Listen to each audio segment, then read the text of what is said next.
So why did I make this video? Basically, I heard a lot of buzz over this heated rivalry show, which if you don't know is about two rival hockey players falling in love. But the problem is from that buzz, I only ever heard 2 points of discussion. The first one is if the show is good gay representation, and the second one is more of a discourse about straight women in LGBTQ spaces. But I never get a straight answer on if the show is a good romance. You know, the main plot of the show, a romance plot, is it good? Because I've seen so many slop romance stories lately, especially slop gay romance stories, that I yearn for something substantial. So I'm gonna ask and answer that question for you and I. Is Heated Rivalry a good romance? Okay, so let's first discuss exactly what I'm looking for. I want our main characters to have actual engaging and realistic romantic chemistry with each other. I need to believe that these two people will want to be in a relationship with each other, and it's not just two hot guys having a hookup. Also, I want to examine this as a gay love story as well, so I really don't want to see any overdone and tired cliches. But knowing the premise of the show, I feel like those cliches will be an inevitability,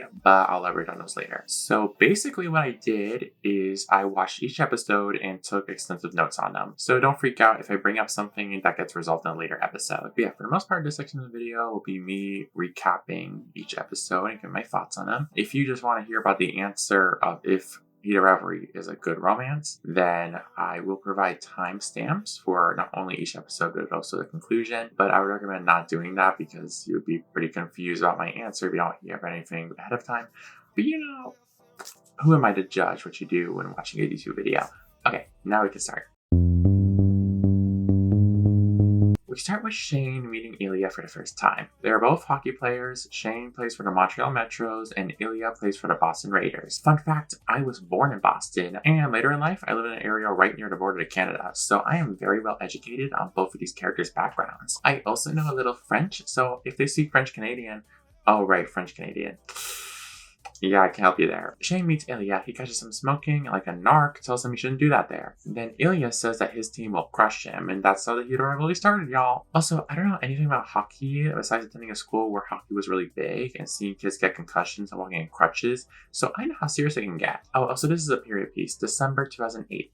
Fun fact, I was only 3 during that time, which makes half of you feel old and you ever have to say, I wasn't even born. If you're one of those guys, leave immediately. So the hockey announcers say that Shane has a high hockey IQ, whatever that means, and that Ilya has a habit of getting under players' skins. See, I can't even make gay jokes because that's the whole point. Man, screw this show. Also, they are both 17 during this scene, but for most of the series, they're gonna be like different ages because it skips around a lot. Oh, right, I forgot to mention the most important part of the show is based off a book. So Heated Rivalry was released in 2019 by the author Rachel Reed, and I have not read the book. I have no intention of reading the book. I especially am not going to read something like this. At least not in polite company. We keep coming to Ilya intensely staring at Shane. Oh my god, we get it. We see Shane working out and wearing wired headphones, which it looks so weird now. But I was there during a time when they existed. He's cycling alone. Uh-oh, Ilya is right freaking there. It's weird because I can almost tell that this series is a book adaptation, not in a bad way, just in how the scenes are being like laid out. An entirely empty gym and you pick the bike right next to him? Okay, bro. They're just breathing and looking at each other. Is this what people do at the gym? I mean, I would know. Why would I say that? They're cooling off, I guess, and I swear to God, the camera keeps lingering on their crotches and them drinking water. Like, okay, I get it. 6 months later, Ilya's family calls them and they both suck. And also they lost to Canada. Ooh, not a good look. 6 months later, okay, that's a lot. Can you chill with that a bit? They're both doing some sort of commercial. They keep reshooting and they're smiling, laughing. Okay, see, the gym scene kind of put me off because it made me assume this was going to be another gay slop romance story. And listen, there's nothing wrong with some gay slop, but I yearn for something different, and this scene is giving me even the glimmer of hope for something different. We meet Shane's mom, and she's like a PR/manager. Okay, diva, get your boy to work. And Shane and Ilya are showering together. Can I show this on YouTube? Oh, no, I cannot. So we're gonna use our imaginations. They're staring at each other's bodies, and Ilya starts to... Ooh, I really can't get this video banned. Okay, I'm gonna have to make up a phrase so I don't get banned by YouTube. So we're just gonna say Ilya is expressing his love for Shane in this moment. And I swear to God, the background music is literally timed to him doing it, which is unintentionally hilarious. Shane says not here, then later Ilya asks for his room number. See, I feel like the pacing is already going like way too fast. I know they know each other for over a year, so technically it's not been that fast, but in real time it's been only like 15 minutes, and we're already going there. Like, I guess it's a 6-episode season, but like whatever happened to a nice build-up. But you know what? I'll hold my tongue for now. We're not even through the first episode. Shane sits in his room, starts pacing around, being very anxious. Okay, that's pretty cute. See, they lose me and then immediately get me again. And the background singer keeps saying, sea lion, and that is distracting me because I've been watching a lot of sea lion TikToks. So Ilya finally gets to the room, they start making out. The audio is, I guess, purposely turned up really high so we can hear like their lip smacking sounds. I hated that. Like, damn, you can't trust your audience to pick up on that naturally. Complete silence, by the way. It feels like really awkward, which I guess is the point. And I'm gonna have to cut this soon, aren't I? Oh, so that's why you turn up the audio up. Oh, boo. So Shane expresses his love to Ilya. Or would it be the other way around? Whatever. You know what I meant. It's Shane's first time, but not Ilya's. Ooh. And they keep saying they're curious. Okay? Hashtag by curious. It's very awkward, which is realistic considering our characters, which is good. You know how many times during these scenes writers just kind of give up and they just like to put in a love scene? Like, they don't really give their character any development through it. To them, it's just, well, these two characters are in a relationship, so they gotta do it at some point. Here it feels purposeful, like it's showing us how absolutely out of their depth these characters are. Like, watching this, I feel awkward as hell. What is supposed to be an intimate moment is weird, which is good, that makes sense. I mean, it is Shane's first time after all, and it's ours too. It's all our first time. Okay, now we get to the no one can know scene, a very, very cliche trope in this kind of romance. Okay, I get it. It's the late aughts and they're athletes and Ilya's from Russia. Obviously, they can't be out right now. I just really don't want this to be the main source of drama because it feels so cheap and I'm tired of it. But I have a sneaking suspicion it will. 3 months later, damn, slow down.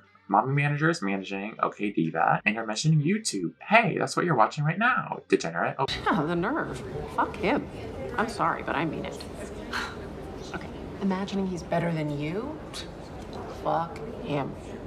Right up the butt. Oh, lady, if only you knew. Damn, I hope Mommy Manager is an ally. She's my favorite character so far. So Ilya is jealous of Shane for getting so much more media attention and probably for having a family who likes him and doesn't extort him. Or, I mean, they do extort him, but at least they do have a positive attitude. 4 months later. Dang, at this rate, the last episode is going to be in 2020. And then we're going to have a TikTok mention and also that other thing. During a press conference, Shane and Ilya start playing footsie. Like, are you two middle schoolers? Please. Also, why are they the only ones in this press conference? Are they like the mascots for their teams? Man, I don't know hockey. They start trash talking each other, and Ilya says his room number to Shane with their teams present. And Shane's teammate Scott Hunter overhears it. Oh, trust will get to. So they're still seeing each other and keeping on the DL. Oh, brother. And now they're more confident. See, character progression. I still can't show any of this though. Like, you don't actually see anything in the show, like compared to other HBO shows. This is like Sesame Street, but I mean, I'm not risking it. They're expressing their love in different ways, you know, through the back door. See, I didn't feel like that's pushing it, but Scott is in the room next door, so Shane's nervous. And Shane, he already knows. As soon as Ilya said his room number, he knew. So Ilya puts his number on Shane's phone, but has a girl's name, and vice versa, which I'm sure will be foolproof and no one will ever figure it out. Shane's Jane and Ilya's Lily. 2 weeks later. Okay, we're finally slowing down. We're in Boston. Hey, Beanstown. They're snowed in, so Lily can't visit Jane. Ilya goes to his house and sees Svetlana, and he does a lot more than sees her. 4 months later, Shane Hollander is Rookie of the Year. And Ilya was nominated as well, so womp womp for him. Scott calls Ilya Shane's boy, and he's already freaking out. Damn, they're both really bad at this. Shane sees Ilya at top of the roof smoking. See, that's a callback to the beginning. It's getting angsty in here. Shane's mad that Ilya ran away after he won. Oh my god, needy. They kiss on the rooftop, which is technically in public, and Shane gets really hot and heavy about it. Okay, we're finally done with episode 1. Damn, there's 5 episodes left. Okay, closing thoughts. The actors have really good romantic chemistry, which is probably the biggest factor in what makes or breaks a romance. So good, though this felt way too fast pacing wise for a series. I know it's a miniseries, but still, especially from their first encounter to them spending the night, I just needed some more build up, especially with Shane into actually taking that initiative. Like, what about Ilya drove Shane to do this? Because before this, we had the workout scene, which was kind of nothing, and the commercial scene, which was cute, but that felt like the beginning to more scenes like that, not straight to naked in the shower scene and night in the hotel scene. And what doesn't help are the constant jumps in time. For romance story, pacing is absolutely crucial. You need to understand why these characters want to be in a relationship with each other. And I'll be honest, I can't fully say these characters should want that. What does Shane like about Ilya and vice versa besides the obvious physical attraction? We do not know. If anything, I know more about why they hate each other than why they love each other. But it's only episode 1, so I'll give them the benefit of the doubt for now. Something I did like, though, were those expression of love scenes. And no, not for that reason. It's because they were actually well written. Unlike many other HBO shows, it isn't just, here's the scene. We actually got some character development out of it. It told us how inexperienced Shane is in this kind of relationship. And it showed us a softer side to Ilya. That even though he has this tough guy persona, he really cares about making Shane feel comfortable. Okay, let's go to episode 2. We start with Shane jogging in Montreal. And Ilya jogging in Moscow, which I think is the first time I've ever seen Moscow not depicted as being covered in snow in a TV show or movie. I mean, obviously this is in Moscow, we're still in Canada because this entire show is Canadian. Summer of 2011, so I think they're around 2021. Never mind, it's now fall 2001, so I guess we didn't fix that pacing problem. They're having another hockey game in Montreal 1, boo. Ilya texts Shane, what's a girl to do on a lonely night in Montreal? And I know he texted that because they're pretending to be each other's girlfriends, but honestly, that's the most accurate depiction of gay guys texting I've seen on TV. Winter 2012. Oh, bravo, we're already past one Obama term? Now don't go 4 more years ahead because you know what's coming. Want to come while you're in Boston? See, no one named Lily is gonna message your BF that, okay? Their plan is already falling apart at the seams. And if your name is Lily and you want to argue with me in the comments, then I will promptly block you. Spring 2012. Guys, please, I'm gonna throw up. You're hurling me through time and space. Both Shane and Ilya are biting something while texting. See, it's the small details that really makes it, because when you do that, you know you're deep in it. Twirling your hair and getting flustered? Girl. Fall 2012. Okay, I'm gonna stop complaining about this for now, but trust we'll circle back to it. Ilya texts Shane a picture of his love while Shane is in the hotel room with his teammate. It's not one of the ones that matter, so I'm not going to say his name, but also I don't remember. See, I think it's interesting that Shane seems to be the one that's more scared about this when Ilya comes from a country that still today has multiple laws discriminating against homosexual relationships. I wonder if he'll elaborate on this. Winter 2013, we get a confirmation on Ilya's love size. Didn't need that. Wait a second, whose pic was that? Is there a website with royalty-free pics of men's... See, I'm only left with more questions. I couldn't help but wonder. Spring 2013, whatever. So a teammate tells Shane if Ilya F's him tonight, what the fuck is that guy doing?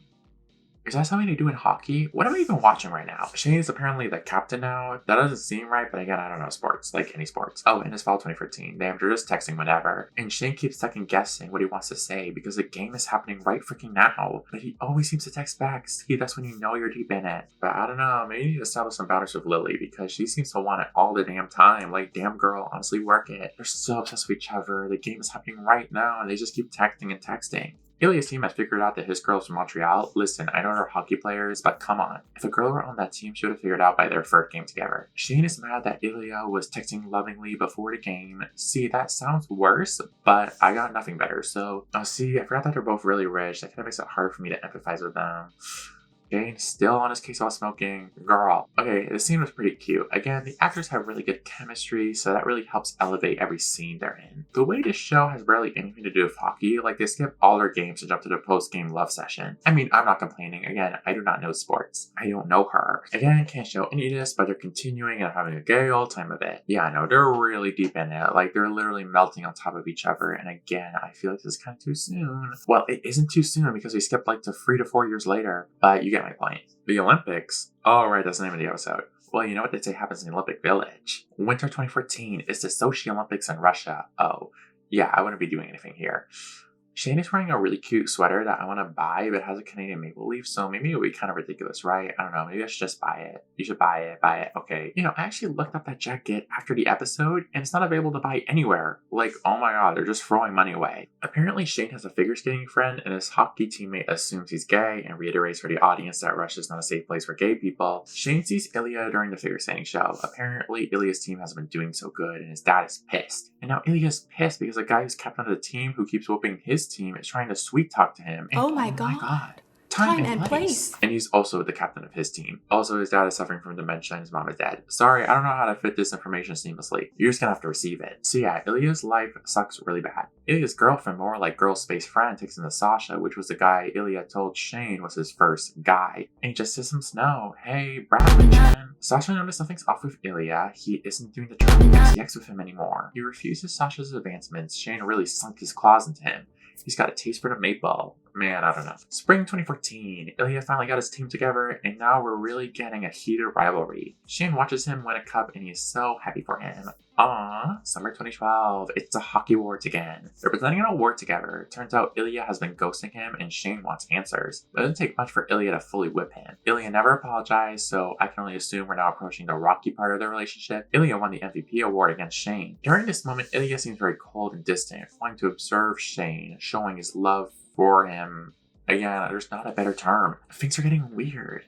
And I'm at the TV saying, Shane, say no, it's getting weird. This ain't loving, it's something different, darker. And you know what? I like seeing something different. Let's get twisted. Shane tells him, I need you. We're getting into a bad place. Turn this car around now. They didn't drink and smoke right after. You see, that's how you know it wasn't good. Shane's starting to get personal, asking Ilya if he likes being in Russia since, you know, homosexuality isn't very welcome there, and it just kind of abruptly ends. You can tell a distance is growing between them. We see Shane about to text him, we didn't even kiss. Damn, I'm starting to get in my feelings now. And the episode ends. Closing thoughts. Again, the actors have such good chemistry, and I would say right now the story is trying to build a more engaging romance with them, but it's hard because they're athletes from two different countries, and gay players are still not even today normalized in hockey, and one of them is from Russia. So I understand that you can't tell a traditional love story with them, but it's kind of hard for me to believe that they have this much investment in each other when most of the scenes between them are just intimacy scenes and intimate texting. Like, I think I need to see more scenes where they bond outside of their attraction for each other, because this episode wants me to believe that both of them want to start becoming exclusive with each other. But it's kind of hard for me to see that for them, given what we've seen so far when it comes to a relationship. I will say the actors themselves do a very convincing job showing this development, but they're only half the story. The writing needs to back it up. But I did like how he focused more on Ilya and his life back home. It shows why he finds comfort in Shane and sets up his growing distance from him. Because it is hard to love someone that everyone in your life sees as your rival. And again, the intimacy scenes do such a great job setting up this development. Like, if the scenes in episode 1 made me feel awkward watching them, then the ones in this episode definitely made me feel uncomfortable, which I'm sure was the point. Now, I feel like some people who watch the show completely miss the nuance in those scenes, and by some people, I mean a certain group of people who watch the show. You know who I'm talking about.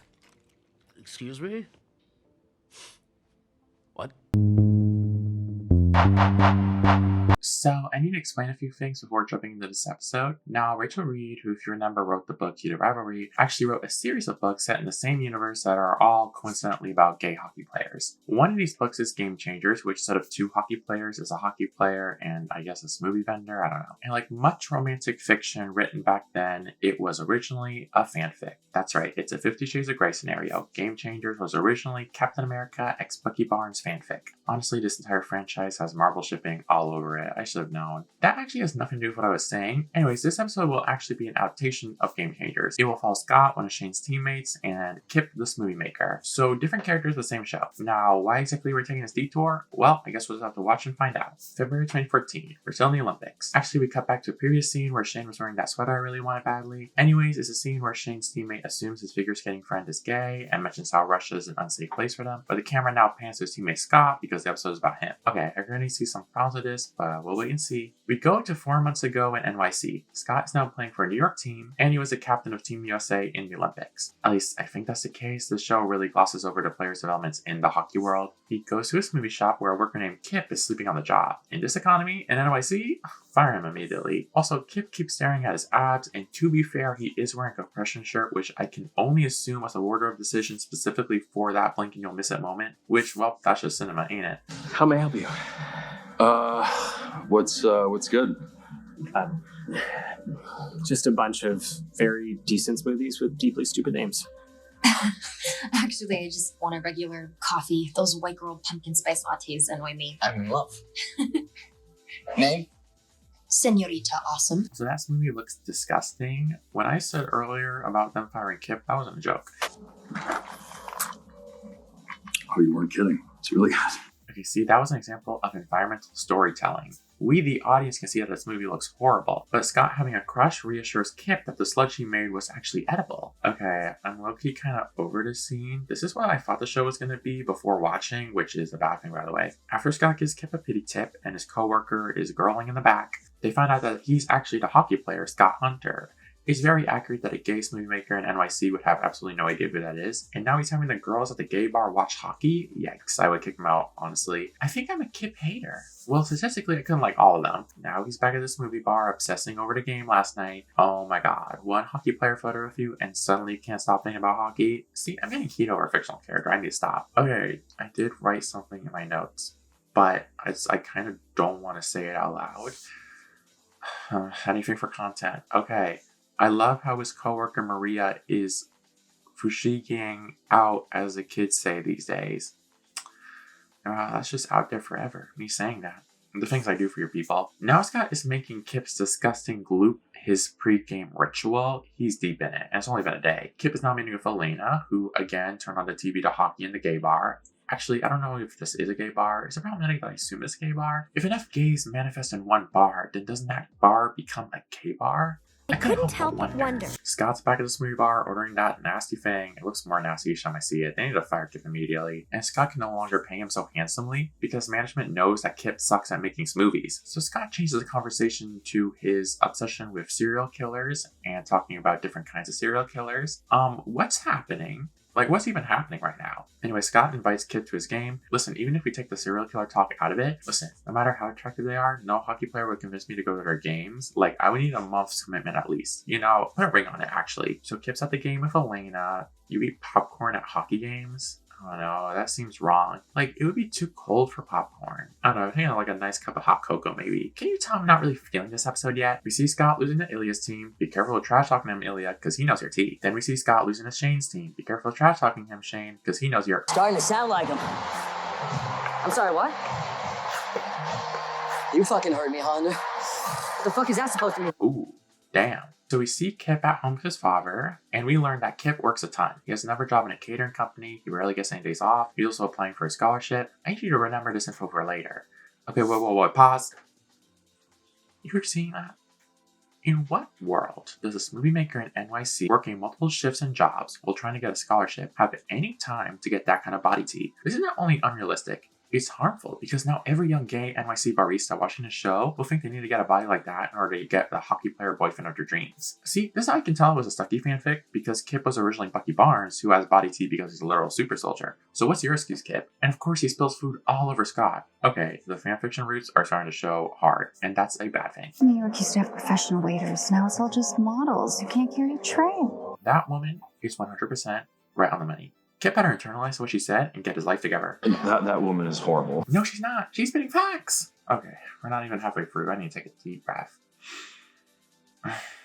Anyway, Scott invites Kip for Mexican food, but the line's too long, so they just skip all that and just go straight to Scott's apartment and spend the night together. And unlike the other scenes where characters spend the night, nothing really interesting happens. I mean, like, character development-wise. Just them saying, I'm so into you, into you, into you. See, I wish they at least play some Ariana, because I'm bored. Ask Kip to spend the night, and Kip makes another purple gloops movie, the Grimace special. You know what? This is giving Hallmark. This episode is giving Hallmark. It's the Christmas movie where the hockey player falls in love with his movie maker, which, considering how many movies, that probably already exists. It even takes place in NYC, but it's actually probably filmed in Vancouver or something. Scott talks about how he can't come out, and how he needs to wait until his hockey career is over, but he wants Kip so bad that he already wants a full-blown relationship, and for him to stay in his apartment, like, to move in with him. Mind you, I don't even think it's been a week. They haven't even really had a date together. But of course, Kip agrees. See what I mean? It's very Hallmark coded. This is something a Hallmark character would do. So they just live together now. Crazy. These are crazy people. That serial killer combo was a warning. They're spending the night all the time. Their relationship is just so perfect. He's still showing up to this movie bar and still ordering the big purple people eater. Kip has just become a homebody. He's making them meals now, and they're just in domestic life. Scott goes to an art show with Kip, but he's in disguise. He even shushes him while talking about getting a painting for their home. See, that's crazy. You can't be in domestic bliss, but be so secretive of your relationship outside of it. It feels so much like this is someone's first time writing fan fiction, which I'm pretty sure that's the case because this was the first book Rachel wrote. I just think it's so weird how much differently this writing feels like compared to the previous episodes. I guess since it's based off another book, I'm actually not sure how closely the book's writing follows the episode's writing, but if anything, it tells me that I can probably skip Game Changers. I mean, again, I'm not reading the books, but if I were, I would definitely skip that one. So we see Kip submit his scholarship and give Scott socks the color of his evil smoothies. I'm gonna have a mental break. This episode's gonna break me. I'm literally on the verge of it. The socks are so ugly, which I guess is accurate to the smoothie, so good for him. Kip's still pretending to like hockey, and Elena clocks the relationship. Also, the relationship has only been 2 months. Listen, ain't no one in a 2-month relationship is basically role-playing marriage outside of fanfiction. He calls his dad, has a conversation with him that no one actually has with their dad ever. I love you too, Dad. There, I said it. Oh my god. How old are you, 16? Actually, no. This feels like a relationship between 2 teenagers where they're speedrunning everything because they never had an actual real relationship with someone before, which I hope that wasn't the point, is it? Is this the first relationship for both of them? That would be the only thing that would make this make sense. So Kip attends a fundraiser with Scott and spills out Elena knows. Elena dances with Scott and tries to spill the tea. She mentions that Kip is miserable, which no duh. He's a secret lover. Again, I don't think this needed to be said to Scott, but apparently even after the art show, he just assumed Kip was as happy as he was. Kip asked Scott to come to his birthday party at the bar, and yes, we have confirmation that the bar was a gay bar. I have beaten the problematic allegations, yes. Scott of course declines. Kip finally leaves Scott's apartment. We then see an earlier scene of Scott's speech at a fundraiser. We learn that the fundraiser was actually for a church, which put both Kip and Elena off. And we also learned that Scott's parents died in a car crash from a drunk driver, and how the church became kind of a second home for him after that. Anyways, we're back at the Olympics, and we see that Scott still wears Kip socks under another pair of socks. Ew. Final thoughts. So, no surprise, I didn't like this episode. I'm not against this idea. Even though we're focusing on a different relationship and different characters, I assume Scott and Kip's relationship will have consequences on Shane and Ilya's relationship later in the series. The problem is that Scott and Kip's relationship is what I feared Shane and Ilya's would be, as in that gay slop I was talking about earlier. Whoever has a first night together so good that both parties dive headfirst into a committed relationship. But don't forget, it's still supposed to be a secret, which is crazy. I assume Kip goes in and out of Scott's apartment for work. You're telling me no one would have put 2 and 2 together eventually? Shane and Ilya, as bad as they are at keeping a secret, at least spend time together infrequently and only when they have a match together. This is fanfiction, and that's not even an opinion. It literally was fanfiction, but I guess it wasn't cleaned up enough before adapting it to a TV show. I'm not mad at this episode, I'm mostly disappointed because I feel like we could have used this time to have more space for Shane and Ilya's relationship. And again, I wouldn't have been mad at focusing on new characters if the new character relationship was actually interesting. Listen, since this isn't the main relationship, I won't take it into account for my answer of if Heated Rivalry is a good romance. But if you were to ask me if this episode showcased a good romance, I would say no. I do think it showed, I guess, more traditional romance than Shane and Ilya stuff, but this was a short Hallmark movie that's missing its third act resolution. Actually, for as much slack I'm giving Kip, there is something I noticed, and that's the weird power dynamic. This episode clearly illustrates to us that Kip is struggling financially. He's working multiple jobs and seeking a scholarship, and we see that Scott has no qualms with giving Kip very generous tips. So it's not out of the question to assume that the financial stability of living with Scott would be a good incentive for Kip to stay in that relationship. Now, I'm not saying that's the reason why Kip decided to move in with the man after the first night together. The episode clearly shows that Kip also loves Scott, and we see that Kip is still working even while living with Scott. But my point is, when you don't rewrite the fanfiction tropes out of your story, things can get interpreted as very weird very quickly. If I was Kip's friend and he told me about this situation, I would definitely raise an eyebrow. Anyways, I for one was again disappointed in this episode. If you liked it, then I can understand. People have varying takes when it comes to what they want to see in a romance story. But hopefully next episode gets us back on track. Okay, last episode was a lot, so we're going to take a deep breath and say some manifestations. Dear Charlie X series, please let this next episode of Heated Rivalry be good TV and not the crib notes of a teenager's first upload on AO Free. Amen. We cut to a game of Montreal versus Boston. Who will win? They're face to face and flirting in each other's faces. See, this is what I missed. Anyways, Boston won. Hell yeah. Summer 2014, Shane and Ilya are still texting each other, and both are training for hockey and also partying. Well, Shane is just reading books like a nerd, but also doing product placement and looking a whole mess while doing it. Yikes. Now we're cutting in between another Boston Montreal game and Ilya and Shane's nightly encounters. Yeah, no, that sounds way worse. Anyways, Montreal wins a cup. Summer 2015. I actually saw an edit of Heated Rivalry on TikTok, And one of the comments says something like, how do you find so many clips of them playing hockey? No, because why did it keep skipping over to hockey games? Like, I don't care about hockey, but it's still like a major driving force behind the plot. Anyways, they're doing the same things as last year. At least Shane looks like less of a mess during his commercial this time. So we can see a pattern. The two don't see each other for most of the year. At that point, they grow distant. But once they have a game together, it's on like Donkey Kong. But guys, this isn't a sustainable relationship. Now, what Scott and Kip did was also not sustainable, but you guys don't even know about that yet. Anyways, Montreal wins another cup. Again, I don't know how the hockey league works. Summer 2016, I warned you. You do not want to get in trouble out here. This is Trump, everything, and the sheriff lives next door. Anyways, new year, but still the same thing, just working for the cup. Or has things changed? Because the two are spending a lot more time on their phones. Like, dang guys, you can't do that when you're done. I guess you're never done as a hockey player, just training all the time.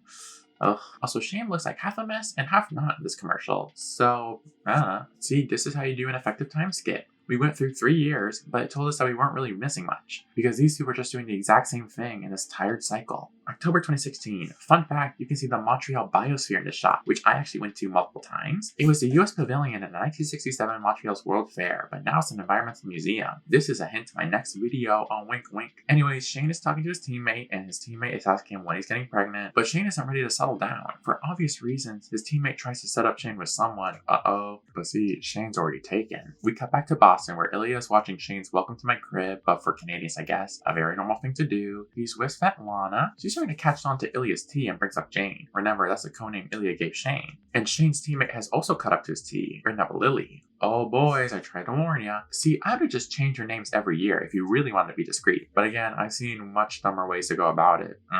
Anyway, Shane meets Ilya at his place, and his first thought is to ask for his designer. Girl. See, Shane actually just wants to have a conversation, but Ilya just wants to get right into it. It really shows their priorities. See, Shane obviously wants to start settling down, but obviously can't do that with Ilya. Okay, I have to cut away again, but can I just say, this is not the show to watch during a watch party, or else it'll be a really awkward watch party once you get to these scenes. And I guess there are a lot of freaks out there. See, Shane wants to go, but Ilya wants him to stay the night. I know that and Shane agrees. Aw, see, they're developing a relationship at a natural pace, unlike some people. Okay, that's not something I'll bring it up, I swear. And Ilya makes him a tuna melt. And listen, I love a good tuna melt, but that wouldn't be anywhere near one of my first choices to offer to make someone. They're trash talking other teams, talking about their games and their careers, and finally having a real conversation between them. Though it gets weird because Ilya brings up Svetlana and informs Shane that that's a girl he gets with sometimes. But he admits his relationship with Svetlana isn't fulfilling. And we see Shane start to get jealous because as far as he knows, Ilya is the only one he's letting... Okay, I wrote something in my notes. Yeah, I know I said that last thing previously. I know I said that before, but this is like, I just can't. But I don't know, maybe you'll know through context clues what I was trying to say. Anyways, now Ilya is asking Shane if he likes girls. You know, if you didn't know they were sleeping together, this would just be regular guy talk. Drinking beer, watching sports, talking about girls. It's so relatable. Ilya gets a call from his father and his memory is getting worse. When he tried to hit Trey, but he gets a call from his father with dementia. I'm sorry, what was that? Why did I write that? What was happening to me during this time? We learned that Ilya pays his brother off to stay with his father, and clearly he's been slacking off. Shane asks Ilya about his father, but Ilya doesn't answer him. Instead, he puts Shane down for a nap on his chest. Wait, never mind, they're doing another scene. Okay, cut. Turns out he was still able to hit Trey. Like, good for them, but this seems exhausting. Like, right after you ate, that's how you get cramps. They start looking like a video of two seals fighting each other, the way they mush their faces together. Funniest moment all season. But a weird scene to have right after that phone call. And Shane agrees because he wants to leave right after it. They get into it back and forth, and Shane just calls it off completely and leaves. Shane has lunch with his parents, and mommy manager is still managing, but Shane doesn't want to meet with the Princess of Sweden mom. Now, if it was the Prince of Sweden, that'll be a different story. Anyways, they want to go to Wimbledon, but they can't go to Wimbledon without Shane. But Shane doesn't want to go, so he just says he would lie about going so they can attend. But his mom says that lying, well, that's not who you are. Oh, lady, you don't know half of it. Anyway, Shane gets invited to a restaurant to meet a bunch of famous actors, including Rose Landry. Sorry. Wait, that's the name of the episode. Oh, I think I know where this is going, but let's keep watching. Shane meets Rose while eating some fries, and of course, they're both fans of each other. Having a nice kiki, and they start hanging out. Then boom, the gossip headlines are all about it. Receipts, proof, timeline, screenshots, everything. And of course, Ilya's friends at the gym show him everything. See, that's cinema. That's what we've been waiting for. Rose is wearing Shane's jersey. See, they were the blueprint before Taylor and Travis, and Ilya is freaking pissed. It's time for this rivalry to truly get heated. Montreal and Boston are once again facing off. Shane is now texting Rose. Oh, it's Joe over, what's her ship name called? Calling off. See, personally, I would have done Sheila, but I'm just an out-of-box thinker. Ilya's going clubbing because he kind of sort of got dumped for an American Girl, while Shane is at the club with Rose. And of course she has a GBF. Every supporting female character in the show has a GBF. Literally, like that's 100% true. You can go back and look. Oh, and Shane and Ilya are at the same club. Awkward. Oh, and Rose's GBF is eyeing down Ilya. Even more awkward. And Shane and Ilya both notice each other there and then start kissing other girls. Super awkward. Also, the GBF is now dancing on Shane. You know what? Pop off, King. And now they're just staring at each other. As Nene Lakes once said, it's getting weird. So no one in this club notices this. They're low-key ruining the vibe. And okay, I didn't mention this, but the song playing for all this is All the Things She Said. But then they switched to a cover of a male singer, which... How's that gonna work?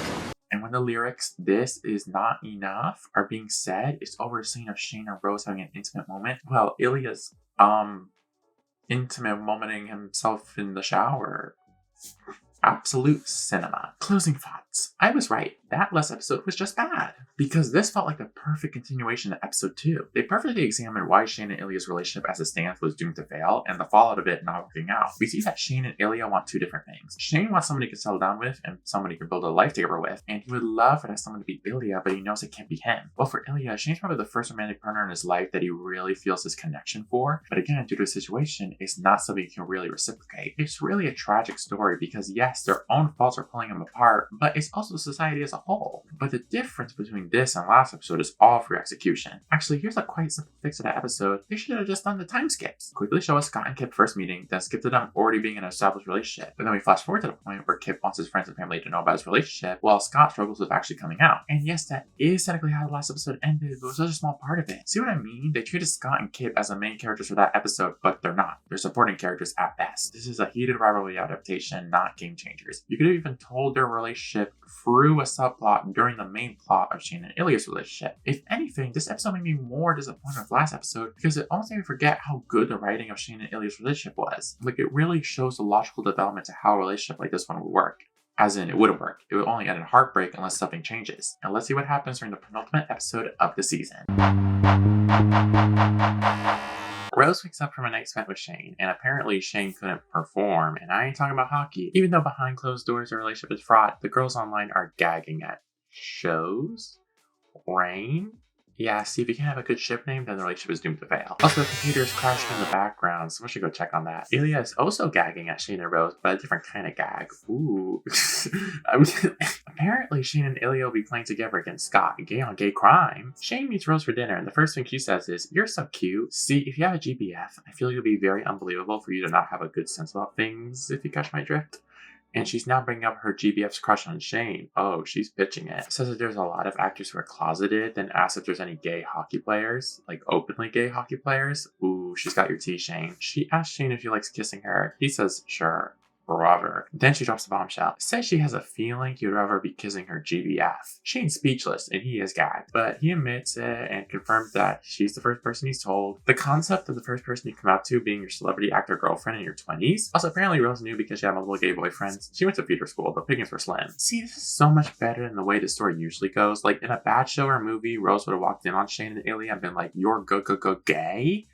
right in front of my side, but no, she handles the situation with tact and grace. Honestly, Shane got lucky he dated someone so understanding, and I hope he does become her next GBF. Also, Rosa's pushing him to get with her GBF because the number one thing every straight woman wants is to be friends with a gay couple they help set up. To them, it's like a bigger accomplishment than the Nobel Peace Prize. Ilya and Svetlana are in bed together, and Svetlana admits to have a crush on Shane. She then turns to Ilya. Yeah, we're doing a parallel. I mean, not really, because she already knows he has the boys on the side, but whatever. But I feel like she knows Ilya's type. So, 2017, Tampa Bay.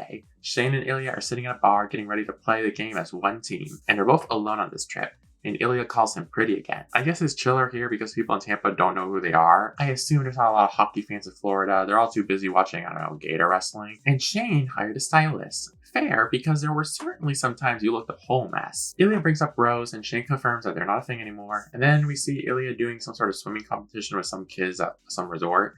And Shane's all smiley because remember, he wants a happy wife, happy life goals. And apparently during a game together, Ilya kissed Tom on the helmet, which I guess hockey players just do sometimes. Okay. And now they're together watching the sunset, and Shane wants to meet him at his room, but not for what you think. Now it's finally time for the talk.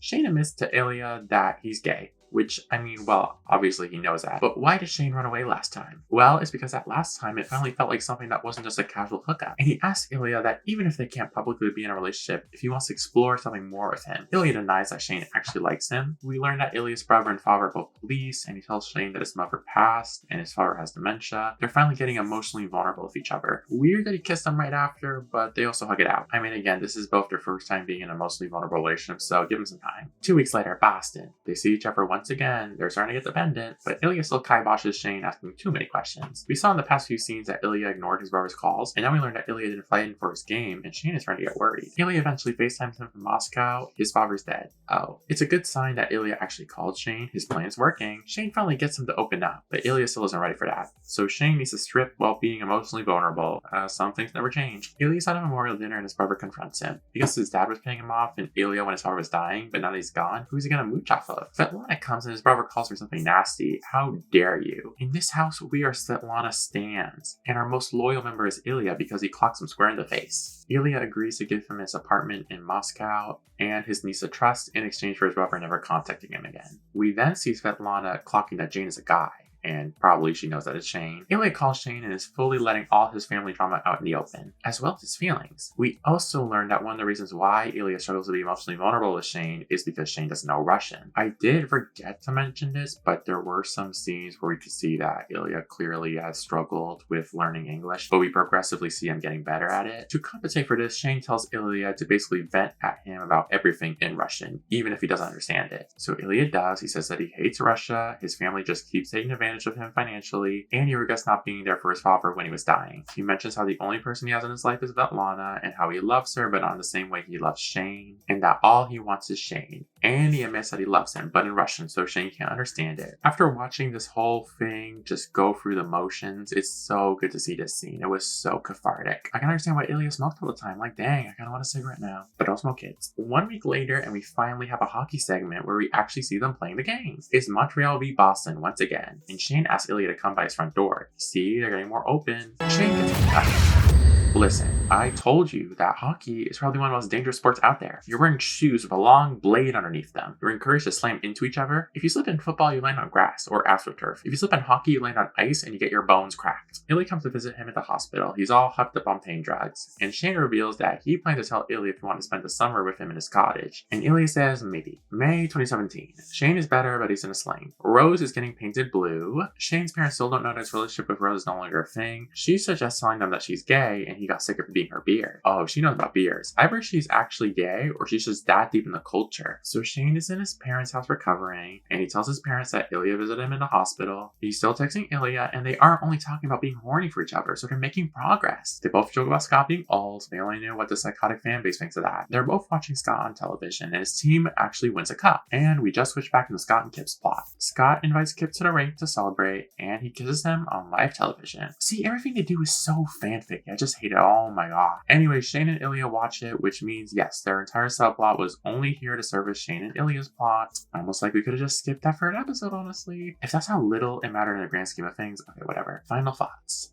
I've noticed something. First, I want to give props to the show for, again, keeping the relationship between Shane and Ilya not only engaging, but realistic. I mean realistic to the point of what these two people would actually do in real life, not like realistic in that it's like healthy. I can figure that a lot of people may be annoyed with how much time it took for us to get here, which is fair. I'm not saying the story's for everyone. It is annoying how these two are just now getting to this place, but it isn't because of bad writing. I can fully rationalize it. Now, I get that what Scott did was big, but we barely saw him interact with Shane, and especially Ilya. So maybe if it was just a factor as to why Ilya decided to accept Shane's offer rather than him seeing it and then immediately calling Shane, it would have sat with me better. So what was the thing I noticed? How come Ilya gets plots that are not centered on Shane, but Shane I can't really say the same. Ilya struggles with his family that has really nothing to do with Shane. He's just a supporting character in that story, if anything. And that plot takes up a good chunk of time in the show. So what does our other main character get? Really nothing. His relationship with Rose was started due to his relationship with Ilya. He came out to Rose first, but he found out because of Ilya. He doesn't have a plot focusing on his family or any struggle outside of the relationship with Ilya, which makes it seem like Ilya has more agency in the story than Shane, which I know was not the writer's intentions, but they could have given Shane something. There are a few scenes that try to explore what it was like for Shane to be half Asian in a white-dominated sport, but it's not enough to have any actual impact in the story. I personally think that's weird. You know what else I noticed? The lack of time skips on the show got more engaging without them. Maybe if you didn't have that third episode focus on another couple, you wouldn't have had that issue. I'm coming to the cottage. Okay, last episode. Let's see how the situationship from hell finishes its first season. Scott wins a hockey award for most valuable player. Okay, whatever that means. He gives a speech about what he did last episode. He's talking about his coming out and about the support he's gotten from fans. He also mentions a homophobia in hockey, which so far was barely alluded to, which I'll admit was a fault in the writing. Granted, maybe now that we have an out hockey player in this cast, we will begin seeing more of that. Ilya pulls up to his homeboy's car from the airport. It's cottage time, baby. They both seem so peaceful. It really feels like a reward for us, and them sitting through all their nonsense. Shane has a huge cottage that he had personally built. Oh my god, he even has his own well. So guess what's the first thing to do as soon as they arrive? Can't take their damn hands off each other, that's what. Shane learns that Ilya hasn't been with anyone since their last time. Character growth? I guess. Listen, I'll allow it as long as we don't have them cheat on each other in season 2. Things get very domestic. Being all funny, they think everything's a joke. You're doing working class roleplay. See, this is why I don't like rich people. Shane tries to close the windows, but Ilya wants all the forest animals to see. Damn. We actually don't see that scene. Instead, we cut to Shane grilling. See, we're showing progress by focusing on these moments rather than just when they're intimate. Ilya asks about Shane's parents and implies that he gets his looks from his mom and his boringness from his dad. Shane lets him know that he hasn't come out to his parents yet. They're now sitting around their campfire and singing their campfire song. Rose texts Shane, and Ilya's still jealous. See, that's so real, because why in the world do loons sound like that? Also, Shane knows how to make bird calls because of course he would. I think the show does a really good job of showing that Shane's low-key a loser. The concept of being the greatest hockey player alive and also a loser. Shane now asks Ilya about his family, and Ilya finally opens up about his mom. She died from an accident, and it was a purposeful accident, and he was the one to find her body. See, it's nice to have our characters finally have an adult conversation, because the stuff they were doing before this, it might have been adult in that way, but it's not adult in that way, if you get my gist. They're playing a hockey video game, which I guess they're playable characters in. That's kind of weird. Shane's teammate with the kids is calling him, and it's so boring that Ilya just starts expressing his love to him during it, and honestly Shane agrees to it. So girl, just dump him as a friend, because I've seen a TikTok about the book. I know he's the one who accidentally clocks your guys' tea to the whole world. Oh, whoops, sorry for the spoilers, might be. But even after that, Shane clarifies that those shenanigans will not be their status quo. Ilya is thinking of switching to a Canadian team next season so he can be closer to his hubby. Aww. Ilya considers marrying Shane for an American passport, and Shane just gives him an expression I can only describe as rage and puppy dog eyes. Like, damn, he ain't going nowhere. Because Shane says, hey, you're bi, so you can just marry a woman you're actually into and get the passport that way. Problem is, he does like women, but ain't no woman has ever gotten to him like that dorky nerd Shane Hollander. See, in the beginning of the series, I said that Ilya has Shane completely whipped, but after #Rosegate, Shane got that power back. Flip up again, Ilya, and he'll go into a lavender marriage just out of spite. And see, that's real gay love. Anyways, they both agree to be committed to each other 100%. Shane suggests for Ilya to play for Ottawa. Not only will they be closer, but they can finally start deheating that rivalry. And he's like, we can start a charity together so the public can see them as friends. Man, that's scarier than just saying you're gay. Anyways, Ilya finally says, I love you, which is technically the second time he said that, and Shane says it back. And then they start crying. Damn, get a room. Oh wait, you already have. Stuff's got so emotional, you just gotta smoke a pack for the sunset. See, this is so beautiful, and goddamn it, they're back to humping again. Shane asks Ilya to say I love you in Russian. Oh, he might have clocked him during that phone call. Now they're swimming in the lake. I would never swim in the lake because all the parasites. Oh. Shane's dad freaking caught them rainbow-handed.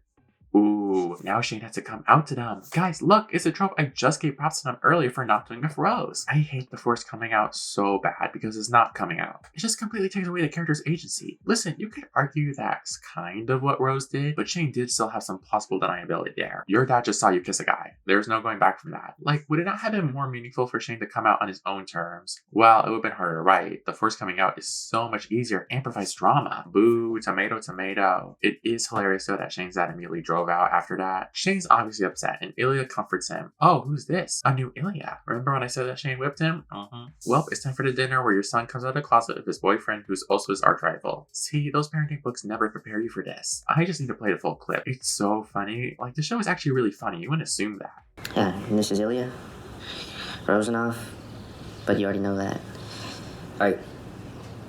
He's visiting and we're, lovers. No, Ilya, that's gross. Mommy's manager's first reaction isn't about him being gay. It's about his preference of men. See, I knew she was going to be an ally. They both kind of knew. I mean, it would be crazy if they didn't, but Rose did, so I guess. No, they're more flabbergasted at Ilya, which honestly, I can't blame them. Like, if my son was the top hockey player in the world, I wouldn't assume his gay lover was the next top hockey player in the world. And not only that, but this has been going on for, 9 years. 9 years! Oh my god, they've been doing this shit for 9 years? Where do you find the patience? Where do you find the time? Wait, that's actually kind of made me side-eye the show now, because how on earth could they be so devoted to each other when for those 9 years they only spent 9 weeks together total? The concept of your parents realizing that you've been hooking up on the deal of a situationship for 9 years. See, Shane's wrong to me because I would have just been on the national news after that. This episode might actually be my favorite. Why is it so funny? Maybe it's just because of the absurdity of all this. Shane and Ilya are playing footsie at the dinner table. Your parents are there. It's just unclassy. Shane has a heart to heart with his mom outside because honestly that was a lot for me. I don't even know them. And she's immediately in mommy manager mode. You see that Shane gets his planning, drive, and looks from her. So they're trying to figure this out, and Ilya devours a plate. Then another plate comes, and she's like, that's mine too. So mommy manager wants to release a statement and market the hell out of this. She's rainbow capitalism's final boss, of course. Market fears her, as it should, because you know how marketable it would be for the top 2 players in a popular sport to be in a relationship with each other. Basically, what if Travis Kelce was getting freaky with Mahomes rather than Miss Swift? Oh my god, could you imagine an album based off that? Hold on, that's a fanfic idea. See, that's how you write good fanfic, Rachel. Anyway, Shane starts to get overwhelmed, girl same, and he calls himself his boyfriend. See, things are getting really cute again, and oh, that's it. Oh. Well, I guess I have to answer that question now. So, is He the Rivalry a good romance? No.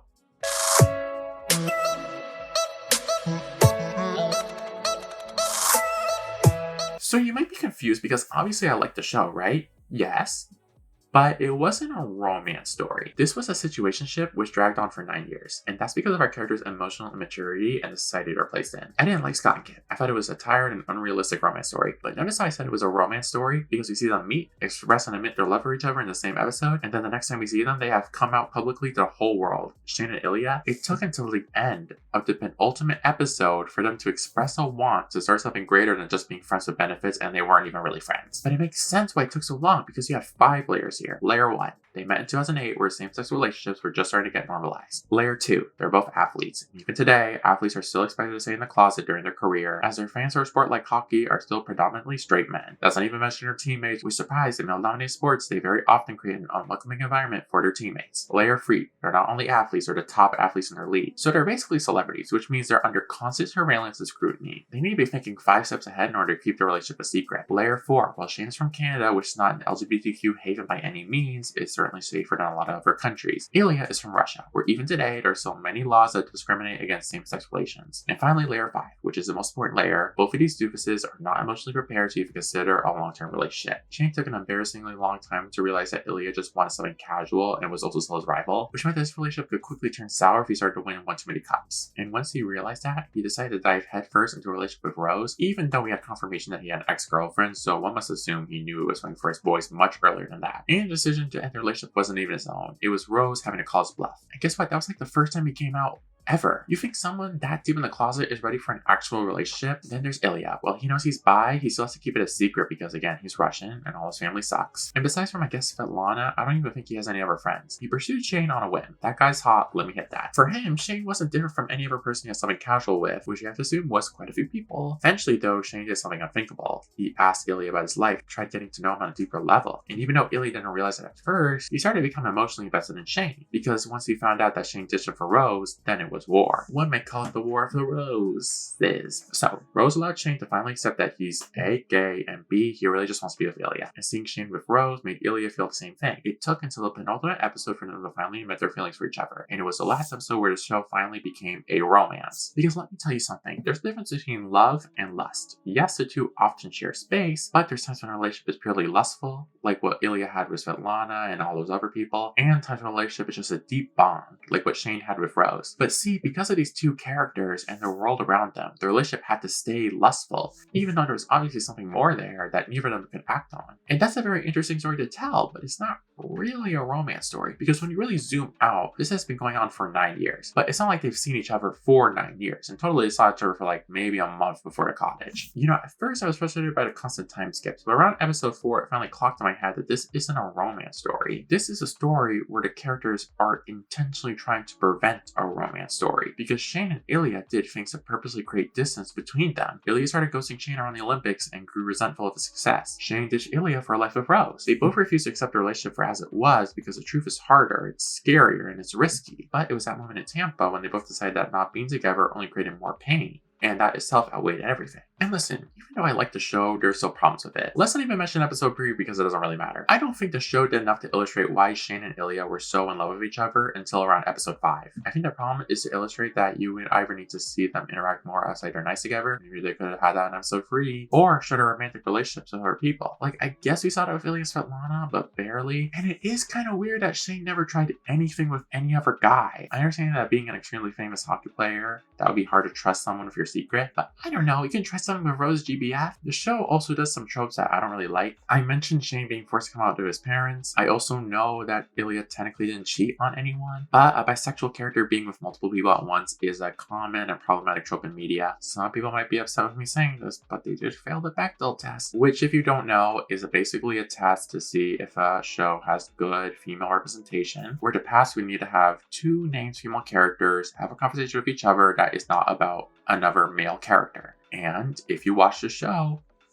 that never happened. I don't even think I saw 2 females talk to each other like once, which is like crazy. Every single female character on this show, except for Shane's mom, I guess, existed to basically say, "Yas, queen, slay, get your man, mama," to our main characters. You can write a gay love story and also have female characters whose main purpose isn't dependent on the gay love story. Also, Shane is one of our protagonists, yet every story he has this season either centers around Ilya or him accepting that he's gay, which still involves Ilya. Meanwhile, any scene Ilya had involving his family and his life in Russia was almost entirely separate from his relationship with Shane. That's kind of weird, especially since Shane's the most prevalent character of a non-fully white background, like someone who's half Asian, a predominantly white sport. Surely there's a story you can write about that. And even though I appreciate them using the intimate scenes for character development, especially in the beginning of the series, there were a few instances where I raised an eyebrow. Like, you would have our characters have an emotionally charged scene, and then they would make out, and then they would cry and hug. I'm just kind of worried that the way the show is depicted by its fan base at season 2 will have a lot more unnecessary intimate scenes, so they can be used for TikTok edits over a Megan Thee Stallion song, and that's no hate to Megan Thee Stallion. We love Megan here. But to conclude, yes, Peter Rivalry is a good story. It's not a romance story, at least not until the very end, but it's still a good story and leagues better than other gay romance shows and movies I've seen. Like, everything negative I said about this show doesn't even hold a candle to Heartstopper. That show was actually designed by the CIA to torture specifically me. And listen, if you disagree with me, that's a-okay. Feel free to discuss in the comments, just try to be respectful. And listen, I know I bashed episode 3, but I understand why some people prefer Scott and Kit's relationship over Shane and Ilya's. I mean, they should just get their own show, so I don't have to see them again. It's just that I've seen how this fan base is. Frankly, I think a lot of you are actually crazy. You see these actors acting, and you think they must be like X, Y, and Z. I feel bad because the start of the show were unknowns, so to witness them getting caught up in Twitter discourse, you hate to see it. So I would just like to remind you guys to be kind, like and subscribe, and don't forget to smile.